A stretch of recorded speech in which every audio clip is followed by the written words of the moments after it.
Vaheguru Ji Ka Khalsa, Vaheguru Ji Ki Fateh. Thank you for joining today's webinar hosted by the Sikh Research Institute.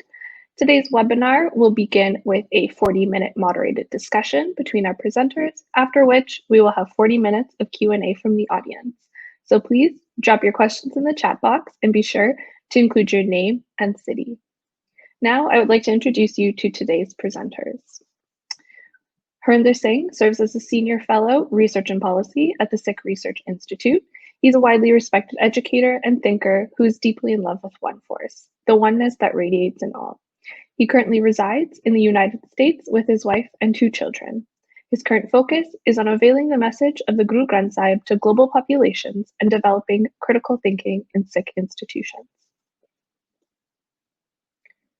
Nimrat Kaur currently writes the editorial column in Rosanna Spokesman and is the managing editor of the Rosanna Spokesman's digital channel. A psychologist by profession, she has worked with psychological rehabilitation of orphan victims of torture and trauma. She has successfully run an NGO for education of victims of child labor for the past 20 years. She forayed in the world of journalism in 2012 and has carved a name for herself as a strong, independent voice that writes without fear. And lastly, we have Sandeep Singh. Sandeep Singh is an independent journalist from Punjab. He has a commitment to truth and fact-finding. He has been reporting from the Singri and Tikri borders in Delhi, documenting the movement of the farmers and farm workers since November 24th, 2020. We have also just learned this morning that Harmeet Singh Shah will not be able to join us, unfortunately, this morning. Our thoughts are with him and his family who have experienced a personal loss. Now I'd like to throw it over to Harinder Singh.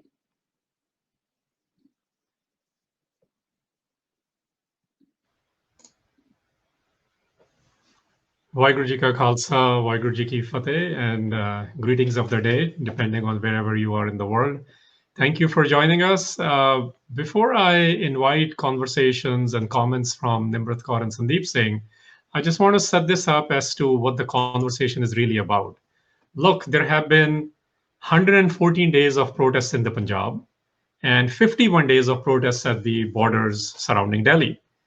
And you've already heard these terms are buzzing, if you haven't been tuned to them: farmers, farm bills, farm protesters, laborers, unions, government, celebrities, everyday people from not just within Punjab and the surrounding states of Haryana and Rajasthan and UP and Uttarakhand, but also it is becoming a pan-Indian movement. And it has gone global, where it is getting coverages on the major dailies of the world, as well as rallies which are supporting not just the farmers in terms of the farmer protests and anyone who's aligned with the farmers and laborers, Mazdoor and Kisan, but also as a voice of sort of opposition which is developing as to what's been happening within India. But what is the context of all this with the Sikhs? Look, in Guru Granth Sahib, it's very, very clear that Ikko Onkar, the phrase which Guru Nanak Sahib uses, the founder of the Sikh faith, he presents Ikko Onkar as the farmer. So think about that for a second. Then he himself was a farmer at Kartarpur Sahib, where he set up the institutions of the Sikh, starting with Kartarpur Sahib. So he himself was a farmer, and when he writes about it, when he reveals to us in Bani, he also writes he takes many voices, like one of a wedded woman or one of an unmarried woman. But one of the voices he also takes in his Bani is of the farmer as well. 80% of Sikhs, the global population of Sikhs in the world, 80% of it lives in Punjab. And Punjab has been, the leading economy of Punjab has been farming. And on the Indian side of Punjab, that still continues. So almost 80% of the people who are Sikhs and 80% of economy of Punjab is somehow related to farming. And historically, fighting for the political rights has been the Sikh mandate, which is beautifully captured in a short phrase, which is very popular now, called Dekh Dekh Fateh. So knowing all this, what is the world learning about and viewing this protest, which has gone actually from being a protest to a movement now? And how are Indians perceiving this? How are Punjabis relating to this? How are Sikhs of various persuasions from a gender angle, from their level of observation of Sikhi connecting with this? This is what we'll be discussing and much more. And we'll be getting what they have been reporting on, what their observations are, what their insights are, and how they are feeling about what is happening in this, what is largely called farmers' protest. But as I said, it is actually about Kisan and Majdoor, which includes the farm laborers and much more. So to have this conversation, we have Nimrat Kaur with us. You already heard her introduction. Nimrat has been, you heard her profile, but what's important here more is that she's Chandigarh-based reporter. And from Chandigarh, she's a female reporter, from a female angle, from a Chandigarh, from a rural, and I will get into these things a little later, but she's fearlessly, as you're saying, going to the protest side. And I know she is down with COVID. She's recovering from that. We thank you for having the strength to come on this show and sharing your insights with us. And we also have Sandeep Singh, who is from the interiors of Punjab, from Amachhiwada, and he's been reporting on the ground from anywhere from Delhi borders of Tikri and Singhu and both of them, and from essentially from Mayur Vihar to Machhiwada, he's traveling that world for us. And from that world, he's reporting what the governments are saying and what the populations are saying. And I know it is intense in terms of many of the uncertainties, but he's able to avail some time for us. So thank you for that as well. Let me start with Nimrat, first with you. Um, as a Punjabi mainstream journalist, I'm calling you that because that's the space you have already carved for yourself in the last 8 years. How are you seeing the coverage of the farmers? Again, any of those phrases, farmers protest to anything is just a part of a farmers movement. What have you seen about the coverage by the Punjabi media? And what in your opinion is working and what in your opinion is not working from the coverage angle of Punjabi media? Oh, thanks, Harinder, for inviting me for this. Uh, Punjabi media, I think some of has been, pushed to come in the front because when they were not covering, but we started covering this when the ordinances came. At that time, nobody was talking. There were very few people, experts, politicians who started talking about it. And that point, we had a little bit of hopelessness as if we are talking about it. Who's going to listen to us? I'm a small digital channel, and the newspaper is not like number one that, how much difference can we make? But at that point, no, nobody else was talking about it. It was just being ignored. And uh, gradually, I think after the laws passed and the farmers sat on the ground, that the press barring us because we have a different if be it Bargadi, be it any other drug issue, we have done whatever was required. But these are corporates which are controlled by their advertising budget, so and their policies and their leanings. So, but today, if I see the change, yes, we have a lot of people doing honest reporting, and people like Sandeep and Gurpreet Kotli, Simranjeet Gill, people youngsters who have gone and filled that space that traditionally media should have filled up. So all those newspapers, all the channels who had this huge budgets to afford the proper coverage, they were not there. So that has been filled by I realized that the digital media of Punjab, that has been one of the strengths of this movement.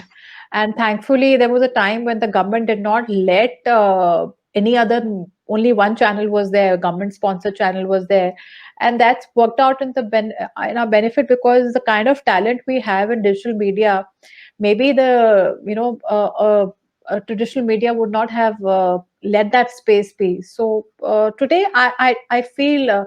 Of course, there's always some elements of people who are trying to do it for their personal gain. There are reports of some people getting money. I think that's fine as long we are there, because once you go to Tikri or Singhu, you realize that the main forces of strength is coming from the Punjab farmers and the Haryana farmers. So we have to keep their energies up. Sometimes, when I get very disappointed that how much can we affect, because when the national media is talking about something else and their farmers are being called different given different tags, how much can we affect? But then we realize our strength is that we can energize our farmers, and that will fuel this protest or this movement to carry on.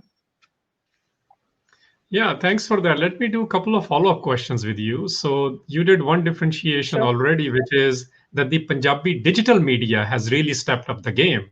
And Yes. that forced the traditional Punjabi media, which works largely with the political systems and the corporate systems of India, to also change part of their game. So that's a huge thing, which is already an impact of what a digital Punjabi media is able to do. But I want to ask you two things.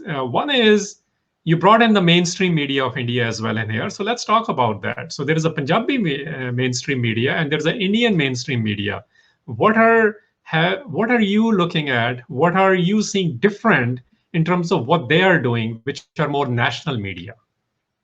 See, national media, they are forced to talk about. There was a time that they were not even recognizing this topic worthy of the debate. So, India, you know how debates sell. So, debates, the loud, the noisy debates have to sell on the traditional media. So, they were not even talking about it till about, I think, 20th, 25th date. None of the channels had literally covered it. They were, and all our digital Punjabi media journalists used to be there, and then suddenly the time came when there was so much hue and cry. uh, International media started taking notice, and then they were forced to come there, and we were all sitting and talking that, but now they come with their big vans and their equipment, and they suddenly come ahead and we are left behind. But it's good, at least they're there. So it was, because then they were talking about it. Yes, there was misrepresentation also, but there are some journalists on the national front also who have showed that they have, I would say, Ravish Kumar, obviously. Then there's Rajesh Sardesai, who's at least having a conversation about this topic. Uh, there are a lot of other channels who are not, but some are keeping quiet, some are mispresenting. That is also there. But at least there are two, three, I would say, who are actually being shaken up enough to talk about it. Oh, great. Well, thank you for sharing that. And yes, I've noticed that too. You know, the Hindi media actually, Ravish Kumar you mentioned, and Vajpayee being another name, they actually, you can say, are already an alternative to the national media in that sense. This But News the 24 Sandeep from there, he also makes up right, this issue very well. So there are right. few people who are talking about it. But largely, when we look at the as you had mentioned, the corporate house-based media and the even they have been influenced. What you were saying regarding the Punjabi media, you're saying similar things are visible at the national level media as well. Well, let me switch over to Sandeep a little bit. And by the way, before I do that, you were saying, before there was Trolley Times or before there was Morcha, and many other papers are now coming up. Everything which were showing up in the pictures, what people were reading, including some of the pictures that Sandeep Singh shared, they had Rosanna spokesman in their hand. So I think Rosanna spokesman had already made a place, regardless of what other issues might be, that in We are considered comparison as to what the major a media was part of doing. them. So we are considered a part of them from the day one. I'm just saying, from the day the ordinance was talked about and it came to us, from that day we've been publishing. So that the expectation is there from us that we will be there. And so even when they reach the border, since we are a small organization, we were not able to deliver. So there were so many requests for people to stop me in the way. I'm not getting the newspaper. Where is the newspaper? So we've now kept a motorcycle, a motorcycle who goes over to deliver. So yes, that Right. responsibility and has been there. No, that's great. And that's where I was heading to, that people who are at the morchas, at the protest sites, they are actually, before their own voices were developed, they were preferring the voice of the Rosanna spokesman, which is very clearly documented in some of the pictures.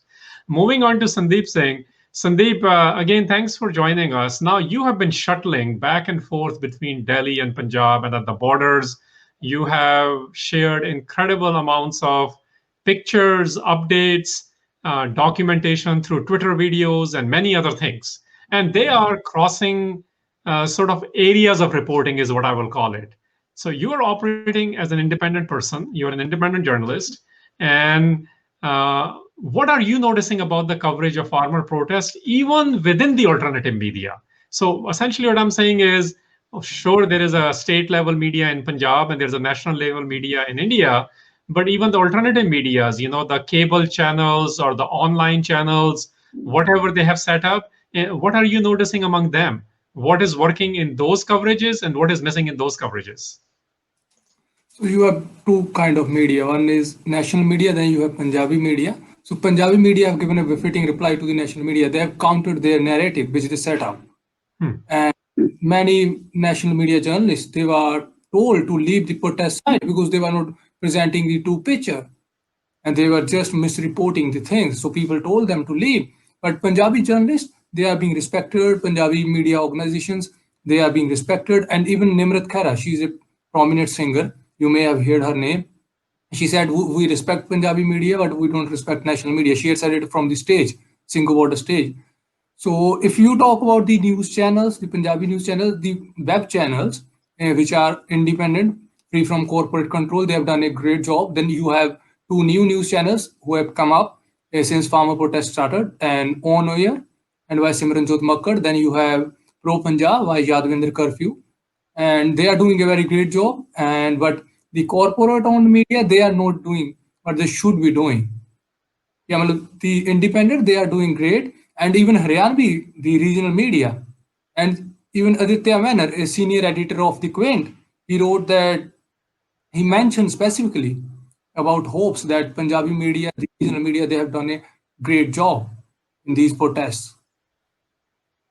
That's great. Thank you for mentioning those. You mentioned one of the names, Aditya Menon, for example. So not only do we have alternative medias of Punjabis coming up, but even the alternative Indian medias, if we may call it, their coverages and their appreciation of what the alternative media of Punjabis and Sikhs have done in this regard. So what are you seeing missing within the alternative media in their coverages? So what I'm seeing that we need a proper English news channel run by Punjabis, funded by Punjabis, founded by Punjabis. That's what we are lacking. I am doing things on my own. Most of the time I see things, I usually tweet whatever I see. And many news channels are coming up. Even I have got phone calls from Punjabis from around the world. They said, oh, you should start a news channel. But I am saying that we need to start in English, not in Punjabi. There are already many people who are doing a job in Punjabi. So when I started from Punjab, so I was posting things in Punjabi. Then I thought that everyone else is posting in Punjabi, but most people who are in Delhi, who are in different other countries, they don't know what is happening in Punjab. If I post in Punjabi, then it will stay limited to Punjab. So then I started that I need to be more active on Twitter. Then I started posting on Twitter. I started tweeting more and more. And I got nearly 30,000 followers. I started from 1,000 when I was in Punjab. So is why the reason is that within last 1 month, I got 21 million impressions. And because there was someone from Punjab who was reporting from the ground, that's why I got those impressions. And that's why I think that we need our own media. We need our own English news channel. Punjabis need their own channel. So, Sandeep, nobody is going to counter this. I've been hearing this for 30 years. I remember these conversations in Chandigarh, including in spokesmen's, including in Delhi at Sardar Patwan Singh's house, including in UK, in New York, in Vancouver. This conversation has been going on for 30 plus years. So that is a separate issue and we can get into it. What I was trying to get at is, it's great that you are doing it. It's great that Aman Bali and others are doing it. It's great that individuals are making these efforts. My question was more a little bit on what is still lacking in these coverages. Are there voices which are not being given? Are there narratives which are not being covered? That's what I was alluding to. Look, if you see the few days ago, so India TV and G Hindustan, they did a story that, and we saw Canadian flags on tractor of Punjabis. It's a quite common thing to see a Canadian flag in Punjab. You see it on cars, you see it on tractors, you see it on homes. That's a quite common thing, but no one countered that. So I had made a video 1 year ago, so I shared that. But no one is there. So we need to do something to counter their propaganda. Okay. So essentially countering the, in fact, this reminds me, it is not just today. I remember almost about 15 years ago, I went into the dentist school in Punjab, in Patiala, and I went into somebody's dorm, and right there they had an American flag. I asked him, why do you have this American flag in your dorm? He says, I love meat and I love guns. So, people identify with different flags for different reasons. So you're saying it right, because wherever there is a Punjabi Sikh diaspora, UK, Canada, US, Australia, New Zealand, and the earlier ones were Malaysia and Kenya, and many others in Europe, people identify for different reasons. So essentially, you're saying the countering of the propaganda, which is done by more or mainstream media, this is one area where alternative media needs to take on a little bit more. And second thing you mentioned is that we need to have organizations, people who are interested in this, they need to think about how to do that more in English, and in a long term set up an independent English channel which reports from Punjab. Great. Yeah. Thank you for sharing that. Appreciate that. Nimrat, I want to come back to you and maybe ask you more at a personal level. Yeah. So you're a woman, you identify as a Sikh, you are seeing, and you reported on this, that even within this protest, what you are seeing, initially you reported you didn't see enough women, but you found, one, so you interviewed her and then you found more. So as a female, as a Kaur, as a Chandigarh individual resident who's covering and observing these protests and movements, how do you feel, how do you personally feel about this movement? I like the way you impress on Chandigarh again and again. So yeah, that's a separate state, I would say now by now. See, Harinder, I wrote about this also, and I was really moved by the whole Chandigarh born brought up. Uh, I'm seeing the Punjabis of my youth come back. So we were growing up, and if supposing we used to have the Lunas at that time or Kinetic Honda, something would happen. It be the first instinct would be to stop a Sardar to ask for help.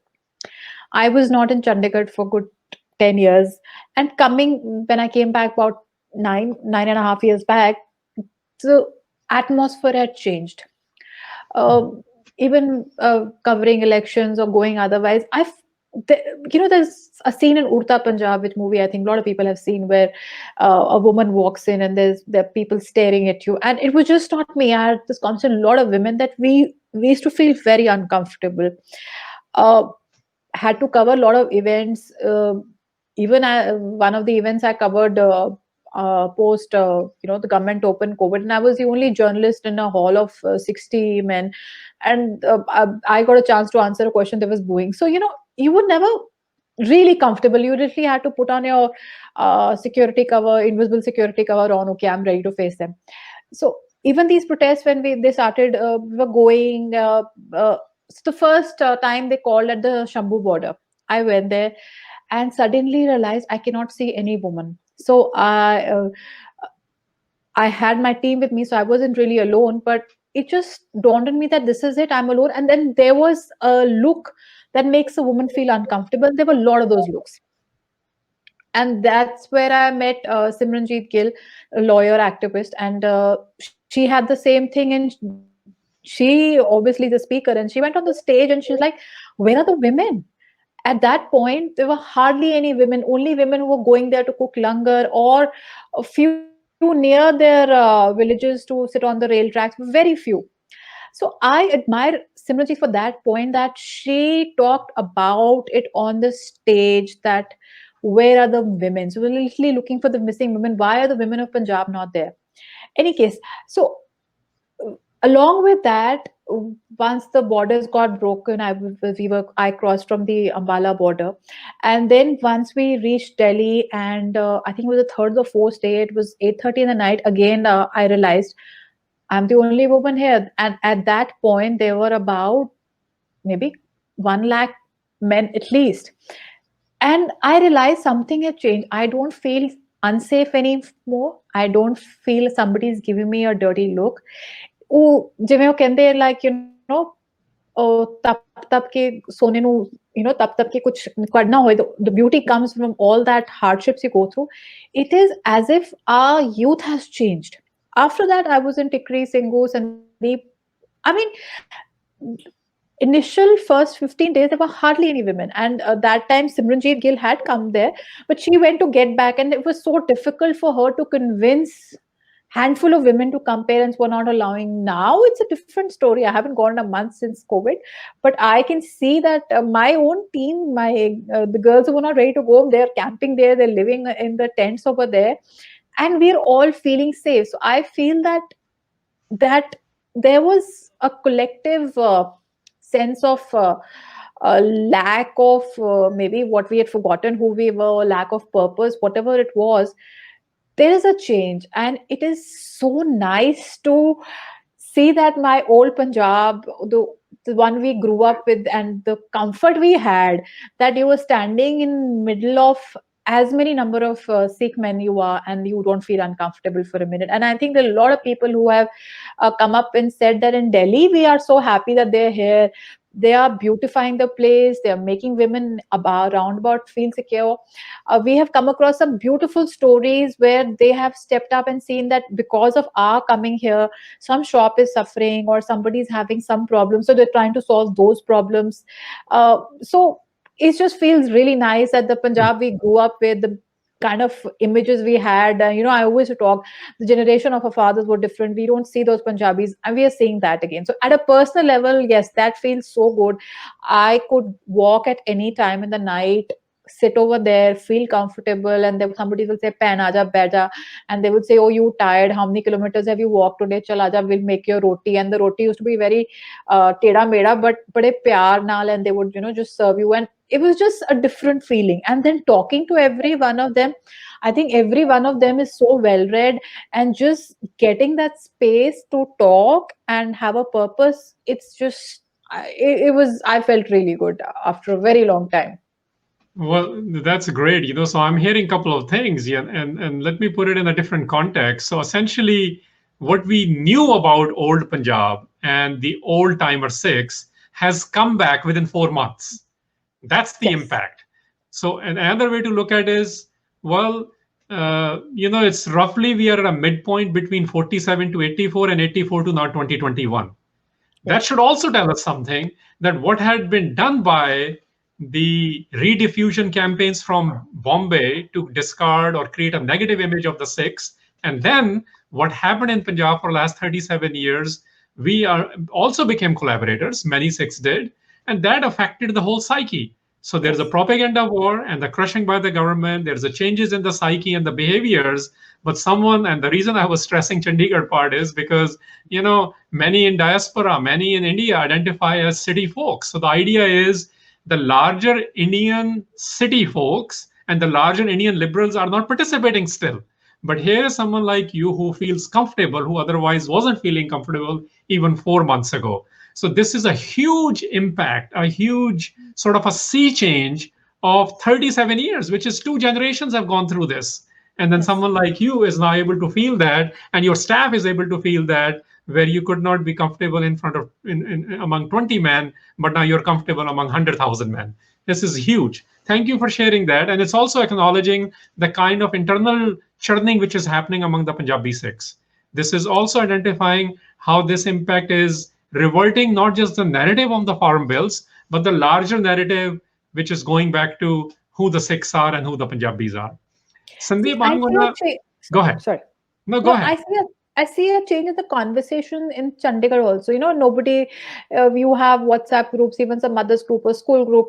And the conversation when we was talking about Punjabi, people were not talking about these issues, or when it's election, everybody, now everybody wants to talk about it. Everybody, it's literally binding people together also.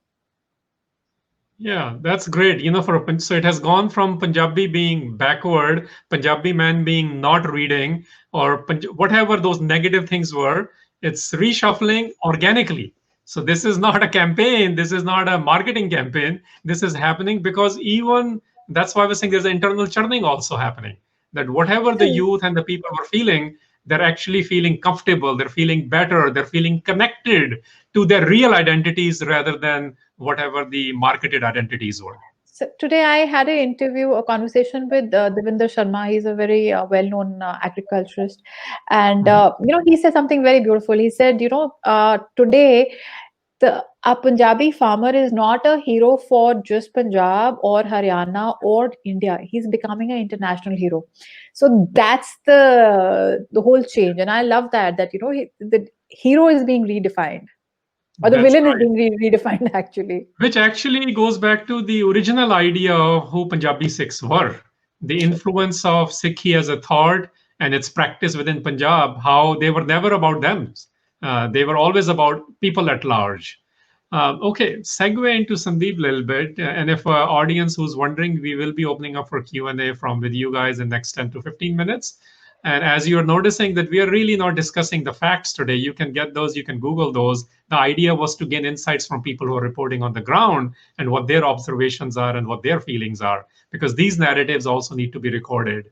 Because everything is not about politicking, everything is not about just creating a soundbite out of it. We want to understand in details what is happening with people who are reporting. Sandeep, back to you. I'm going to frame it a little bit differently as well, just like what I with Nimrat. Uh, you're the Yes Punjab man right now. That's how the world knows you. And although your name is Sandeep, because that's how you present yourself through your Twitter.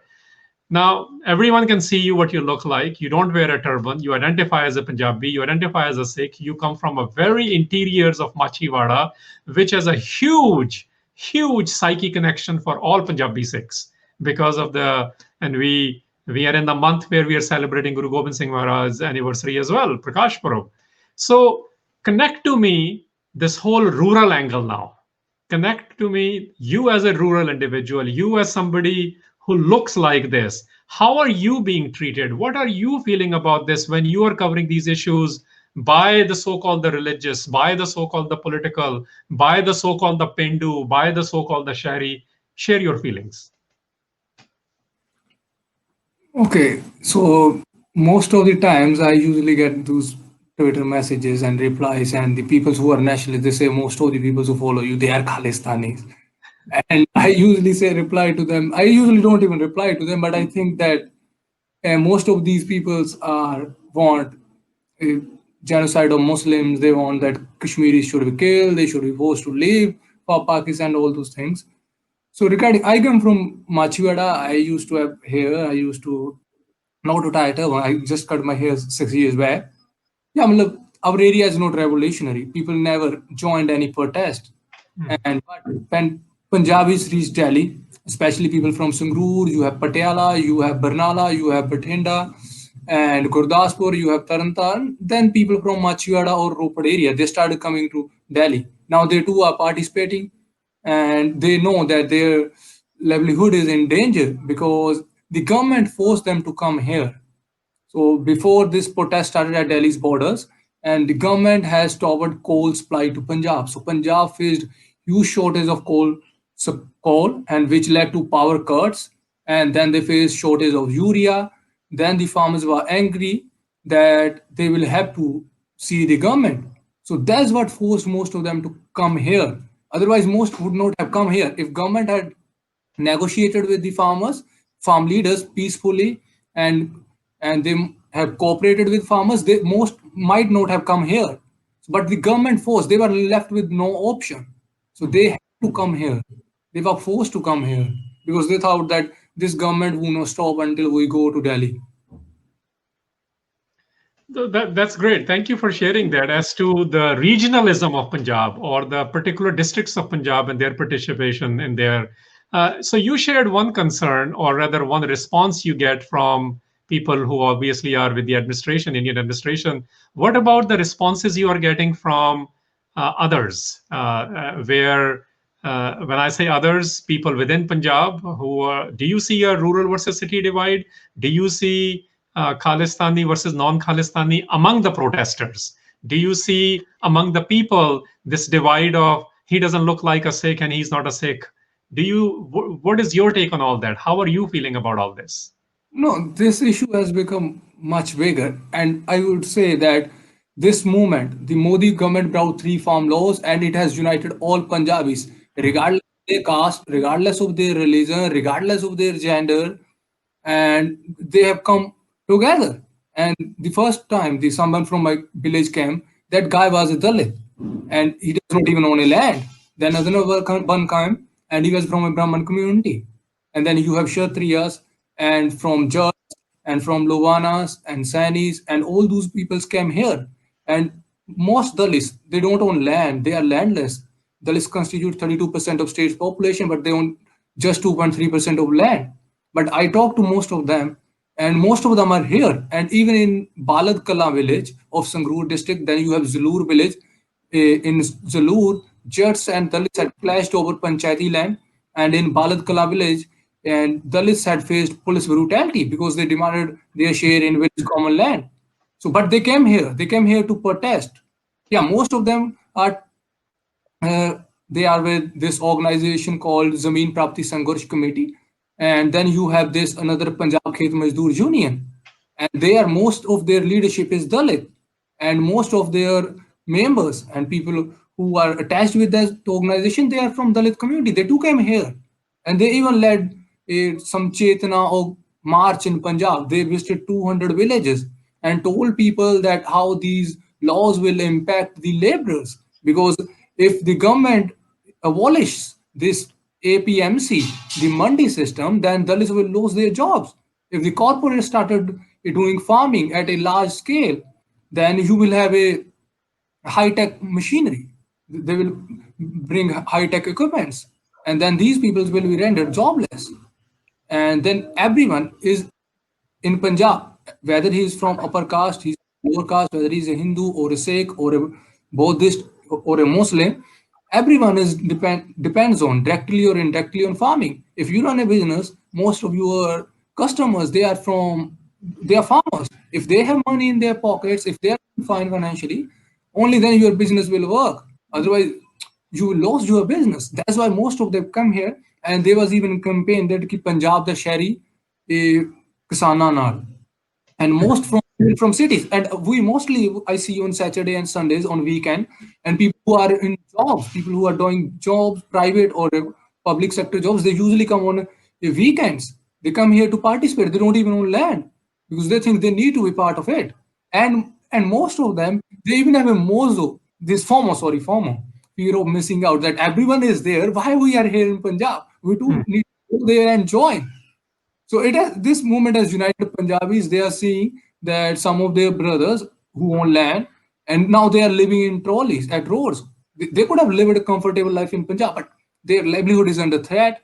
So they feel sympathy. They have sympathy for them. That's why most came and have joined the protest. And even this guy, he's from a Brahmin community. I have forgotten his name. So he wrote this letter in blood, and he went to Vigyan Bhavan.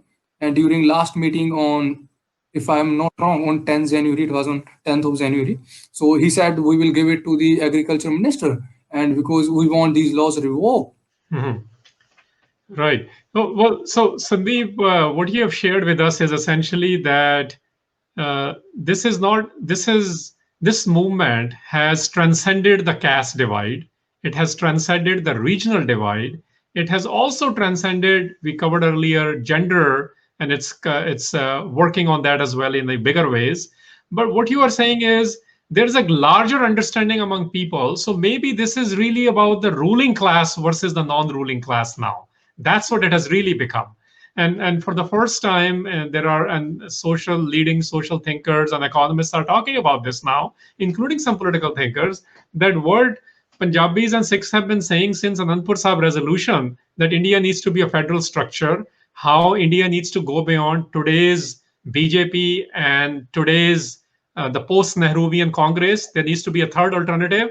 And this movement, led by Punjab, fueled by Sikhi, is creating possibilities of that happening because there's a real consolidation going on. I personally believe this is the first time in the history of India since 1947 that this is a pan-Indian movement where there's a possibility of creating actual nation building if people of all sort of castes, regions, languages are able to continue this and sustain this, because we haven't had that kind of a consolidation and that kind of a nation building.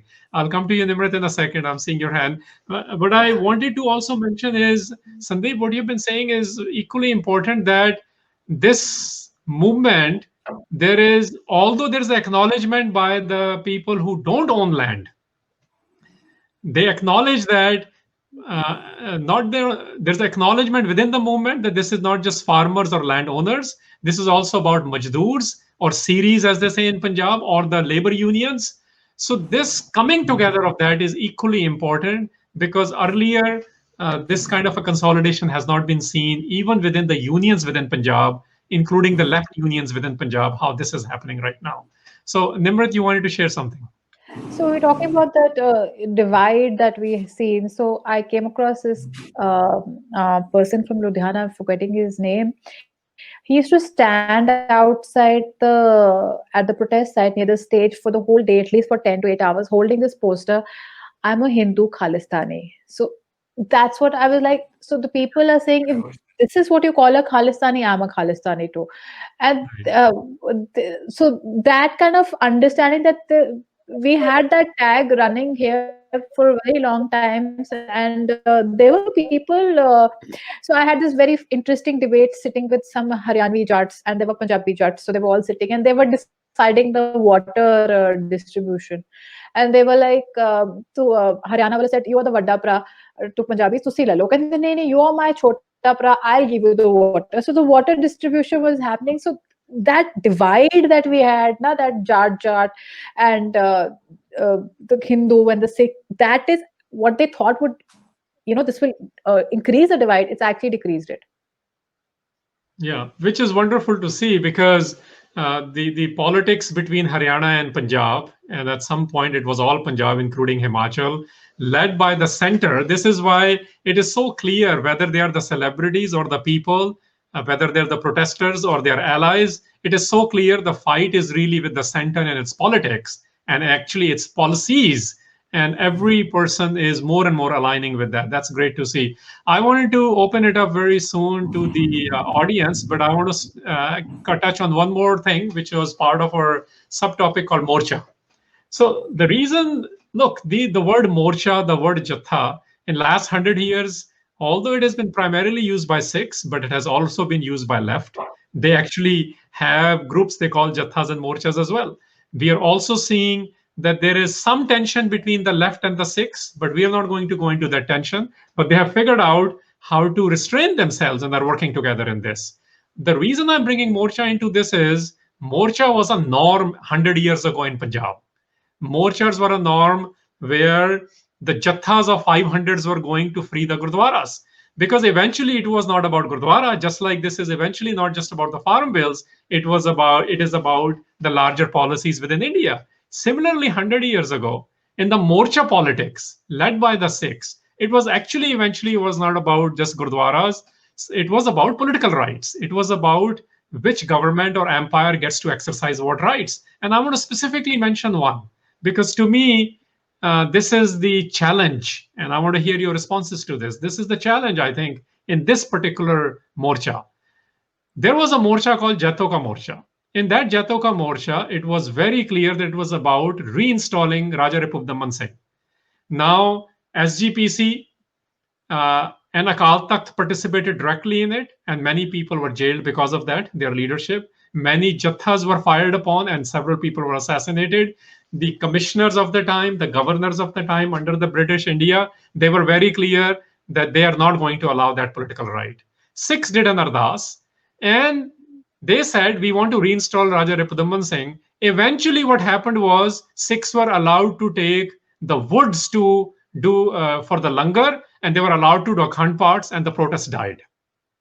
I singularly pull out this protest because it actually did not accomplish what it set out to do. And these kind of games governments always play, and we need to be vigilant about it. So what do you think will happen? Now, NIA, National Investigation Agency, has done about 40 people have been arrested in last 48 to 24 hours. Those arrests happened 100 years ago as well. Many people were jailed. Many voices were subdued. I see an issue where repealing the laws is one very clear goal, but what next is needed? And do you feel, or do you see, or do you have any insights into, is this Morcha going to be like Guru Ka Bagh Morcha or Jato Ka Morcha? And the difference is, in Jato Ka Morcha, they actually did not accomplish what they set out to do, and they were happy with just doing Akhand parts and happy with just creating langars and getting the wood for the langar. Do you see something like that happening here? Do you see this as a concern? What are your thoughts on that? First, I would say that they have not been arrested. 40 people have been called for as witnesses to another case. I And stand corrected. Thank you for correcting that. They have been informed of it. Yes. they've been called for investigation in other case. So the case is also not on them.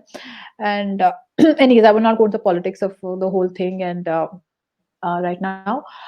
Uh, as far as accomplishing, I think they have accomplished more than they set out to also right now. So I would call them winners right now. Again, I would quote my conversation with Devinder Sharma today, and he said, what is happening today will change how WTO works, is changing how the farmers across the world are talking about. He says, I've been getting calls from farmers from America, farmers from Canada, who are asking, what is MSP? How are you guys working? Mm.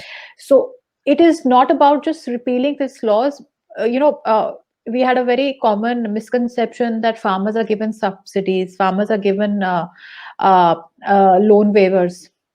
So now those terms were just terms which nobody understood. So what subsidy is actually a way of keeping the inflation down. That is what the a city dweller or a middle class person is understanding. What we were saying the farmer is getting is not actually doing him a favor, it's actually doing us a favor, because if you don't subsidize them, the cost will increase. So I say that this is already a huge success. And whether it repeals the laws, I think I have hope that they will come to a place, because even the government knows, okay, they will try a few things. That's how politics works across the world. People will try. We see what Trump has done. So people will try whatever they want to try. But the end, if certain people do not allow it to get, and even if they do, I still think what the collective farmer leaders are doing, where they're staying peaceful, they're staying within the rule of the law and still exercising their right. Just see how the Supreme Court Mhm. did make show of something, but did something which was actually hurting the farmers, and they showed that strength, that one person actually resigned, so that committee actually has no value. And that's the power of this morcha, that I think they've accomplished more than we anybody thought. They even thought, and they're already winners in my this thing. And I have a feeling, I don't know, maybe I'm Yeah. hopelessly positive, but I have a feeling they will get this and much more. And one thing that will definitely come out of this is a more aware voter, a more aware citizen, which we did not have. We started a series in Spokesman about Tandurust Pind, let's talk about what village rights are. And I could not continue it too long, but this is where I think the conversations that are happening, the voter that will emerge out of this, and then we'll see the change in 2022 in Punjab itself. Yeah. Well, there is no disagreement there, and thank you for sharing that, because we already said that twice earlier in our conversations, that the impacts are very, very clear already within the last 4 months. And I was really now referring to the politics of this whole thing, and this is where the articulated goals versus what policy making changes happen. This is where the politics between the protesters and their leadership and their communications, their ability to diplomatically find a solution, and having insiders in the government, this is where their question is really going, because Jatoko Morcha, that's where everything eventually came head on to. There were many morchas we won, the larger independence and other things happened, and Sikhs got their Gurdwaras back, but they never were able to reinstall Rupudamban Singh. Sandeep Singh, what's your take on this? How do you see this in the larger historical context? Especially the Sikh farmers, they take inspiration from the history. Like whenever there is a cold, like we are in a winter, it's a January. So whenever there is cold, they see that what happened in Chamkor di Gadi, Hmm. and in Machwadi the jungle, what happened in Sirhand and Thanda Wars. And they take inspiration from all those things. They take inspiration from Bota Singh and Garja Singh. They talk about Baba Baghel Singh, who had won this in Delhi. And then they say that no one can defeat us. And when it comes to character, and the boys, the youngsters, they are told to follow Akali Hari Singh Nalua, that you are to ਤੁਸੀਂ ਹਰੀ ਸਿੰਘ ਨਲੂਏ ਦੇ ਵਾਰਸ ਹੈ, you need to be perform like them. You need to follow their footsteps. You can't be them, but at least you need to follow footsteps. And Delhi is known for rapes. Every day we hear that this happened, that happened. And as Nimratji was talking about the women's security, and that there's no problem like that. And it's because that we have this environment there at protest side, and that they are feeling that the youngsters are feeling that they're part of much bigger than themselves. They are part of history. They are taking inspiration from that history, and that's the Sikh history is the driving force behind this movement. No, thank you. And you know, the Sikh inspiration definitely is working, and it's inspiring not just Sikhs, but the larger Rajasthani, UPI, South Indian, North Indian, all those people who are witnessing what Punjabi Sikhs are able to pull together. They're inspiring all of them. And since you invoked, you know, a lot of Sikh history, look, this is the month of Magh, and Maghi da Mela Sikhan ਲਈ ਕੀ ਹੈਗਾ? Mela ਤਾਂ ਪਹਿਲਾਂ ਵੀ ਹੁੰਦਾ ਸੀ. Oh, and that is also about those who deserted, the 40 of them. Those who deserted the idea. You know, the Guru eventually is the wisdom, the idea, which was personified in the form of Guru Gobind Singh Maharaj at the time as an embodiment of Vaheguru.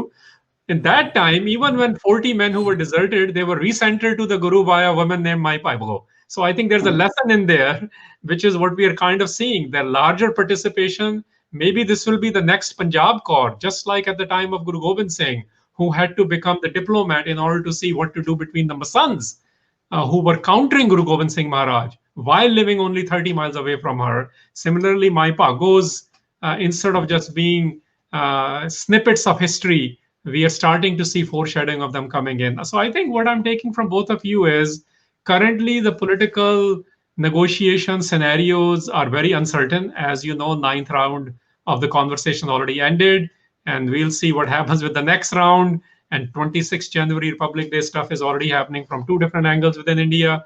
But what you are both saying is that this will definitely be changing the terrain of Punjab. This will definitely be changing the political terrain of Punjab and India.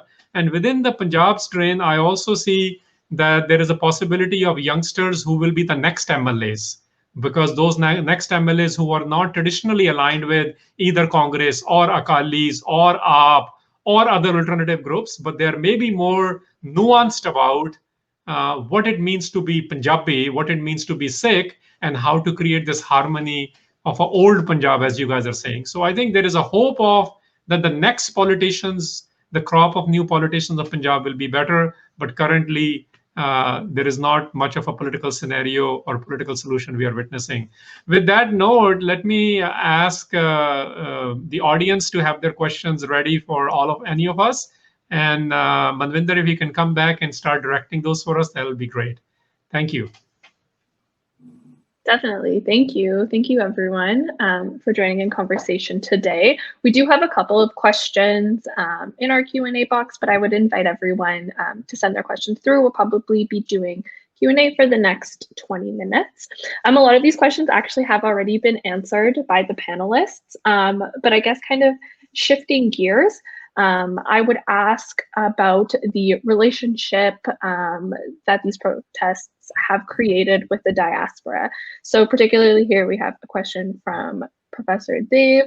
How can we in the US support the challenges that are being made in India, and perhaps even speaking more widely to the relationship with the diaspora and how people on the ground are reacting to that?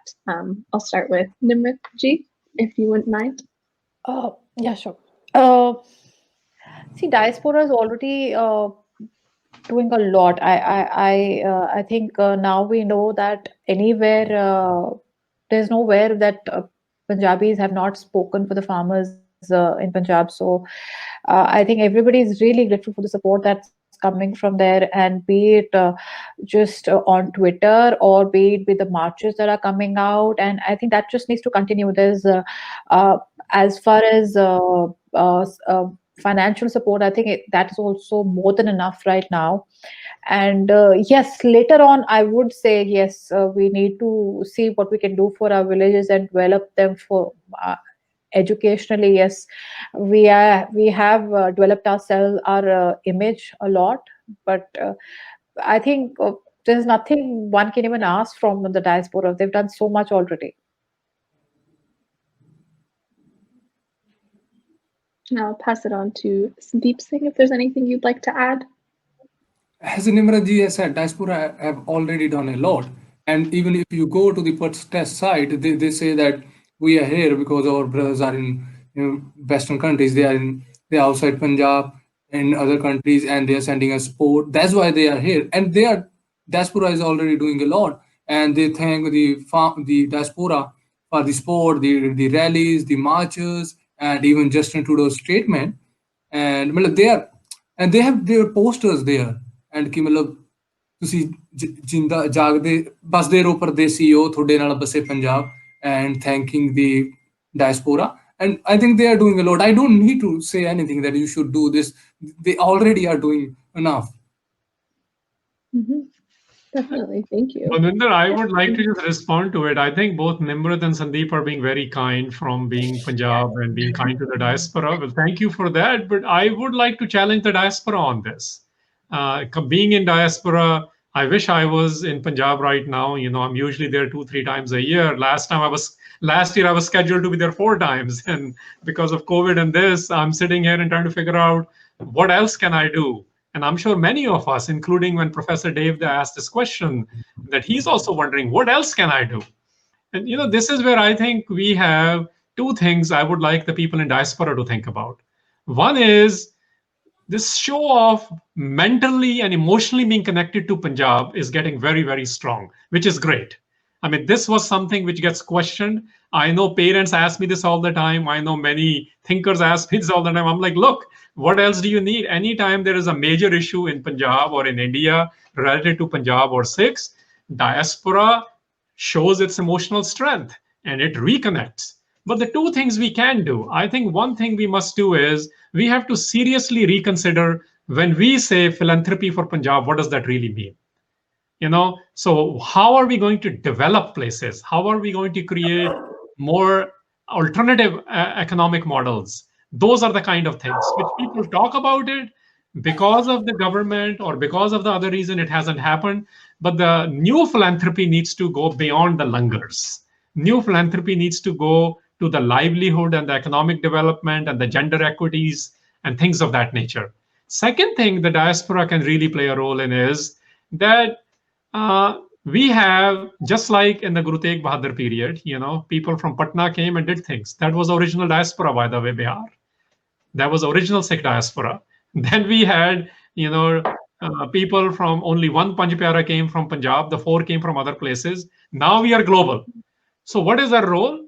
Active participation, not just from monetary angle, or not just from physically or emotionally showing our connection, but also intellectually contributing. I think this is where we can play a bigger role as well. Many people, a good acquaintance of mine, he from Stanford is working in Punjab and he has a PhD in trying to figure out what to do with some of these grain and the food solutions in India. So those Punjabis and Sikhs who are sitting outside have understandings of both what is possible as well as what is possible within Indian confine right now. They really have to, from a thinking perspective, from intellectual perspective, from a policy perspective, come up with something that can work. So yes, have great visions, but find feasible solutions, not just rhetorical solutions. So Harinder, that sounds better coming from you since you're part of diaspora, because I don't want to be tagged that my fair, Punjabi mangte hi rehne hai, so we don't want anything. We don't want that tag also on us. So maybe Sandeep and I are talking from that angle. We are okay on our own. So yes, we always contribute back to our homeland, whatever we can. And I like the concept that we need to go beyond the langar, definitely. Hanji. So if you really want to go beyond the langar, then I think we need to focus on education. And we have this 4th industrial revolution. We have Silicon Valley in the US, but back in Punjab, so whenever Punjabis they say that they want to go to the West, they go to Canada for study.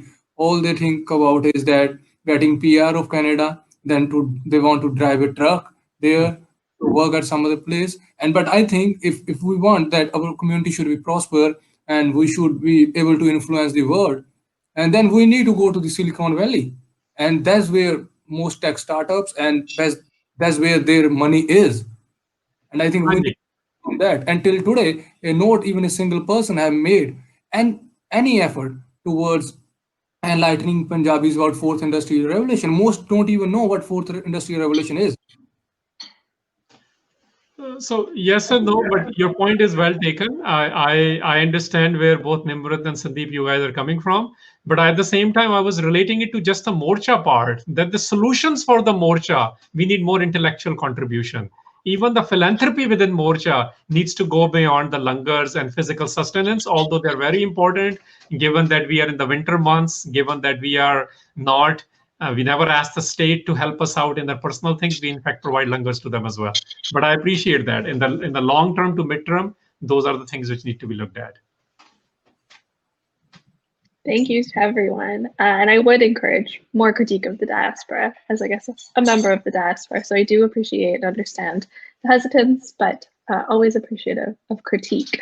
There is another question, I guess, around the future of reporting, around Kisans and Kisan movements. So Gurdas from the Midlands asks, would independent reporting continue after the Kisan movement has passed? And I guess I would just extend that to ask, what do we see the future of reporting around Kisans looking like, perhaps after this movement? Sandeep is taking it, or? Sure, yeah, I'll throw to Sandeep Singh. Yeah. So we will see what happens next. Most news channels, news channels have come up, and after this movement ends, when all of this is over, and we will see what they will do. Yeah, I have my plans, what I plan to do. I want to do investigative journalism, and I have already planned the stories what I'm going to focus on. But I don't know what would be the plan of the other news organizations who just came up. But they would have to do something. Otherwise, the market is saturated. There are so many news channels in Punjabi media, and we will see what they do. We will get clear picture after this movement ends. After this, all of this is over. The new farm laws gets repealed.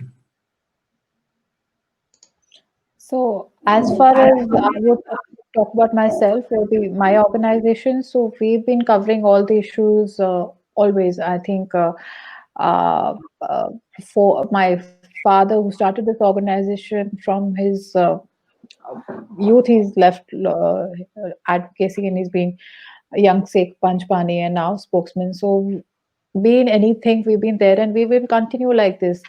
As far as farming is concerned, even before this happened, all these years we have been talking about that whether it's diversification, whether it's entrepreneurship, the things have to change. So even if these laws get repealed, we have not won anything. We will come back to where we were. So it'll be status quo as it was. So the situation wasn't great before. The farmers had debt on them. We are losing uh, our water level.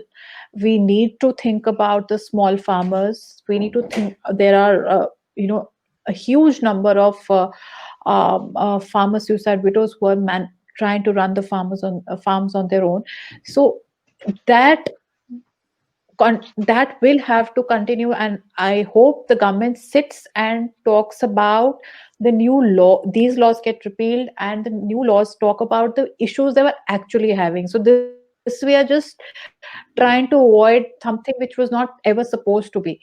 But what we have been doing to support that, we have done water conservation series already. We started a series called Kheta de Put, in which we are picking up the small farmers who have done something different, be it strawberry farming, be it avocado farming, be it mushroom farming. There are a lot of those success stories, flower seeds. So that, of course, we will continue with that. So, and yes, the conversation will come up on how this issue gets resolved and how we will continue. But we have been talking about it and we will continue like that. Thank you. Harinder Singh, would you like to add anything? I mean, I'm not a reporter or a journalist, but expectation will be, I think it is building up that we see better reporting, more reporting, but also I want to, let's heed the call which Nimrat and her organization has been doing for years, and now Sandeep did it on this show earlier as well, that, we can demand all these things, but where is the infrastructure to create it? So these things, if you are looking for a solid Punjabi based or Punjab based or a solid Sikh based actual media house, that it requires diligent planning. It requires, people who are qualified. It requires certain budgets. So my hope is that, and independently and as an alternative media, both of you will continue in your capacities, and more power to both of you. But those who are demanding that, they need to really pick a project and spend some time and money figuring out how to really get it done. Yeah. Mhm.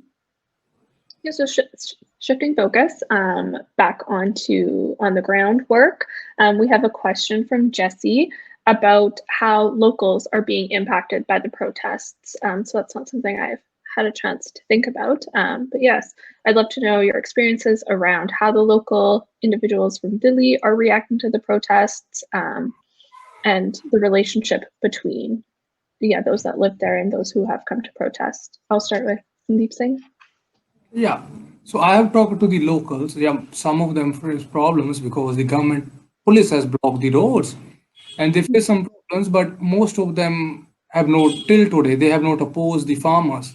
So I went and talked to this shopkeeper, and he said the day the farmers arrived at Delhi's borders, he shut it down. He closed his shop, thinking that these people will burn down everything. That's what he was told. That's what he had heard. That was his experience with past protests.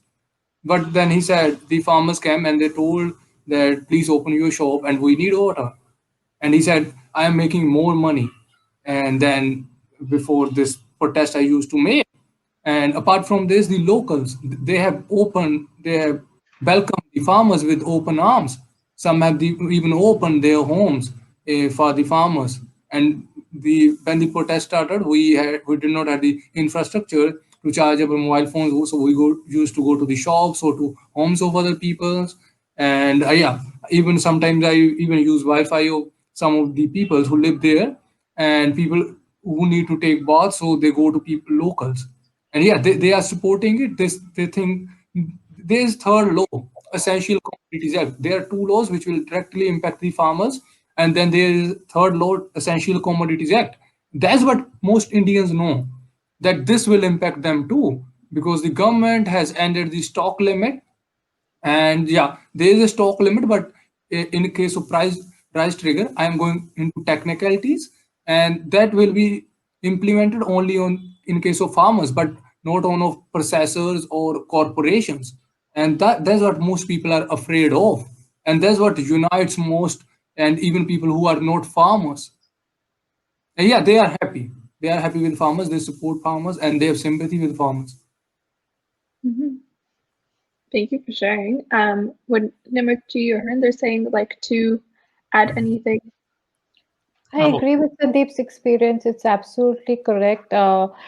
We have done a lot of stories with people who they are affected, and if you ever see the local Delhi coverage, also, even though people are saying, because that was an industrial area also around the Singapore border, so the factories and everything work has stopped, but they always say that please resolve this issue and listen to the farmers because we are getting affected. So any statement that's coming from anybody says that please listen to them. There's nobody, I mean, even though they're suffering losses, they are sympathetic and they understand why they're here. There's no like he's right, everybody somebody gave we had two female anchors, and at that point there were very few, so somebody they were TDI flats and somebody offered them a room in their apartment so that they could stay there. So there has been immense amount of support from people, from the bathroom facilities. I mean, that stretch is huge, and as women, that there is a different issue. So there's so many people who have just asked, "Do you want to use the bathroom?" And this is a one way. Wait, we have cleaners. We'll just clean it before you enter. So that understanding we have seen, and they have seen how the people are conducting themselves. They're cleaning the. I mean, from the day one, there were youngsters who clean the roads every day, and initially they were keeping the garbage around, and they realized the mosquitoes and the flies were coming, so they started picking it up. They hired people to services to get the all the garbage picked up because the government wasn't coming there. So the private companies were hired to clean up that. Fumigation being done. There are places which are being tilled, flowers and vegetables are being planted. The langars, the Delhi government langar ran out of some vegetables because initially there was a shortage. So farmers said, "Don't worry, we'll give you." So they went and gave them tomatoes and onions, whatever they needed. So that the binding that you see between the citizen, like Harinder said before, citizen versus the government, that kind of spirit we are seeing there also. I will take this opportunity to mention one thing. So I've been scanning all these platforms on the stories of people, and I'm interested in those as well. So I have not come across any negative story. But I do want to mention that people are fully supporting this, including at the protest site. But there is a section which is not supporting. At least I'm not seeing at a larger level. There exceptions are there. So the larger political or minority leaderships have not really come out to support this. Yes, there are exceptions. So we have to think about that. The larger combine of the Indian liberals has not fully come out. They write one good article, then they write one as if they are expert on the both sides. So this, I think there is a churning which has not fully occurred in the so-called the liberal section of India, the leadership of that, and the leadership of larger minorities, because they are not really coming out in full support yet of these. And one of my concerns, which I'm vigilant about, I'm not worried about it because the consolidation is quite big and quite large and quite wonderful and quite inspirational. But at the same time, state is mighty and powerful. We see this even in democracies like America, where you saw what happened at Capitol Hill, where the sitting representatives incited the violence, right? So similarly, we have seen this in India as well. So we must not lose sight of that, that state remains powerful. State does have its own which it has to do. And so the solidarity which we see from unions, solidarity which we see from people, solidarity we are seeing to large extent between the Punjabi celebrities and everyone, there is an element of that missing at a larger Indian level from liberals and minority leaderships. Thank you. Thank you to everyone. We do have about 5 more minutes left of Q&A. I guess moving with the political discourse that we're kind of engaging with, a couple of people have asked around floating an idea around what understandings of politics are on the ground. Is there, I guess the specific question is, if there are plans to, I guess, formulate a political party with those on the ground currently. But yes, I think this question was particularly to Sandeep Singh. It was from Yashpal Singh from the USA. There were a couple others also engaging with the politics of the farmers on the ground. But if you'd like to take that, Sandeep Singh, some insight into, political party formation on the ground. So yesterday, someone from stage, a speaker from stage had said that we will form this party or that. Then stage secretary said that this speech is good, but we don't plan to form any political party. And even farmer leaders in a meeting with the central government, they told them that don't consider as opposition. We are not opposition. We don't want to do politics. Repeal these laws, we will go back. So there's till today, farm leaders have no plan to form any political party or to fight in any election. Thank you. Nimratji, would you like to add anything to that? See, because 2022 is very close. So this is where the build on is going on. That's why this conversation is happening. But I think the more we talk about it, more we fuel it. And it is a conversation which will detract from what the real conversation is. Some of the youth are angry also. They are restless also. And they have their eye on the 2022. And whenever such conversations happen or somebody try, I ignore, because that's the only way I can contribute, because my purpose is also the same, to listen to what the leaders are saying on the stage. This is not a political what happens later, we'll see. and I am hoping for a more evolved voter. That should be the goal, because the leader can, like we see our farm leaders have never really got together, and it's a little insider joke that they're 31 people from Punjab, and what happens inside is different. And there's one from Haryana, and so we are not able to. And right now, if we start getting more leaders, and there is going to be a chaos. So and it's the might of the people who are standing behind and with the farm leaders is making them all stick together also. So the how much can the collective change the leader, that is what we need to focus on. And I really think we should not even talk about the politics will happen later, but let's talk about the main issue right now. Harinder Singh, anything you'd like to add? Sure. I mean, I appreciate all this. I think what we need to realize, though, is that what people are doing, they're doing, and it's remarkable what people have done.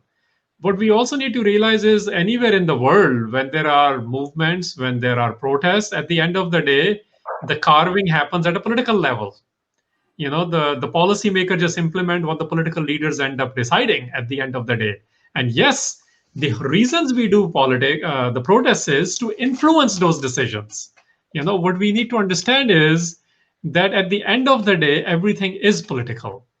So what happens at the stage is one element. What happens in the meeting, which is becoming more and more transparent, is another element. What is happening in multiple stages and multiple conversations are other elements. What conversation Captain Amrinder Singh is doing, Sukhbir Badal is doing, the members of the AAP party in both Bhagwant Mann as well as in Punjab are doing, they're all relevant because eventually the solution is political. But those things need to be understood as well. They need to be influenced as well. And protests plays a very, very, very, very large role in hoping that those leaderships who will be in the positions either right now to do something about it, or the insiders who are in the position to do something about it right now, or in the future politics of Punjab and India, that they are kept in check. But we must not shy away from politics. Every solution, at the end of the day, whether they are militant protest, whether they are peaceful protest, whether they are resistance movements, whether there are civil disobediences, they all end eventually about changing a policy. And that's why politics really matters. Yeah, and I would extend that to the diaspora as well. I think, speaking to Nimratji's point, I think the politicization of a lot of individuals who I guess didn't always understand themselves as political beings is definitely being felt here as well in the diaspora. So as we kind of come to a close with our webinar, I'd invite all of our panelists to just share any closing remarks, any thoughts that they had with the audience. I'll start with Sandeep Singh. So this protest may go for long, and farmers have already prepared for long haul, and you need to keep supporting them. That's the only way they will be there. They need every kind of support, and you are providing. Thanks for that. And you need to stay tuned and watch what is happening on the ground. And then 26th of January is coming, and now NIA investigation. So keep watching what happens, and in case you see what goes wrong, and then you know what to do. That's the only thing I would say. I think I would say the same thing, that yes, the support is overwhelming and is much required and has to continue. And I also would also request that any individual who talks about things which are not supporting the farm movement right now, or talking about separatism or something else, which is instigating, because we have to stay in the law of the land. And that negativity that comes from diaspora, and because some people are there and they come under a different law and they can say and get away, but the effect that has here now, today we see 40 people have been summoned.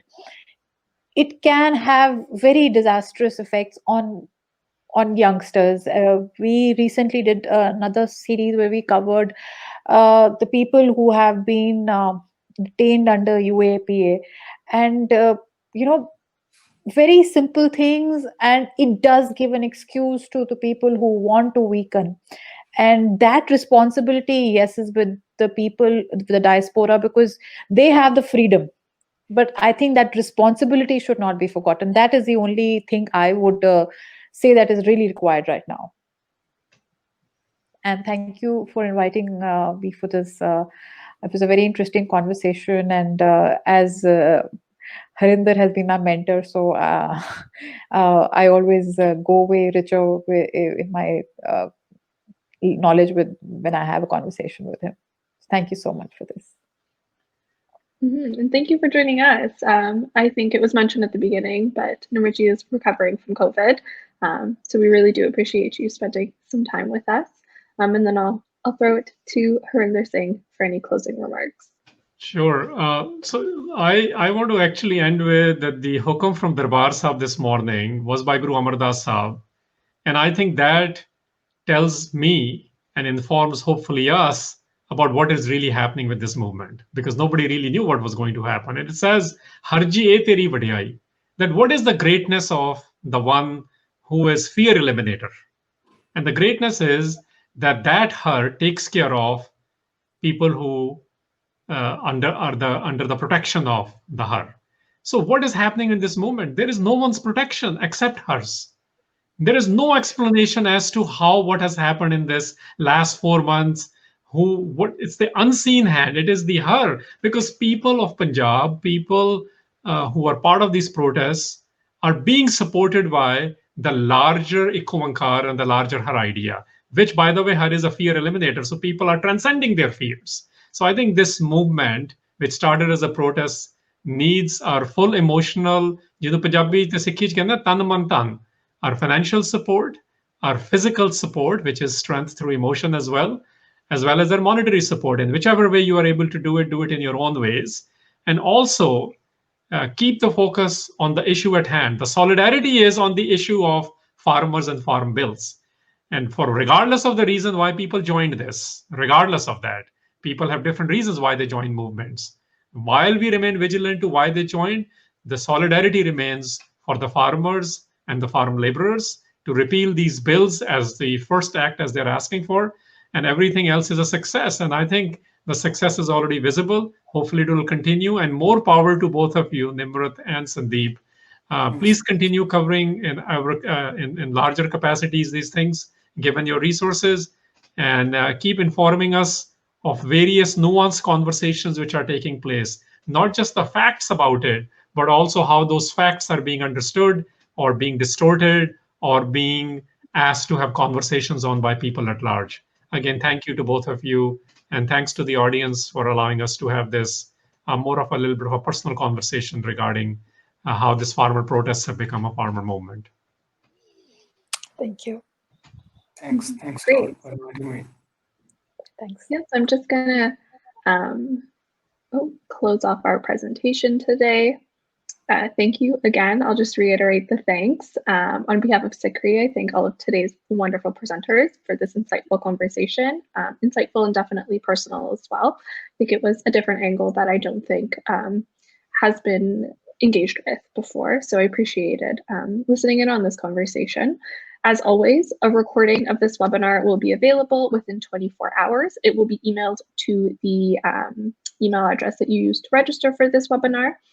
And to wrap up today's conversation, I would like to remind everyone that Sikri hosts live monthly webinars. Our next webinar will be on February 13th, titled Transcendent Love, where we'll be joined by Jasleen Kaur, Gurbir Singh, and Pritpal Singh in conversation about the intersections of love and Sikhi, transcendent and earthly love.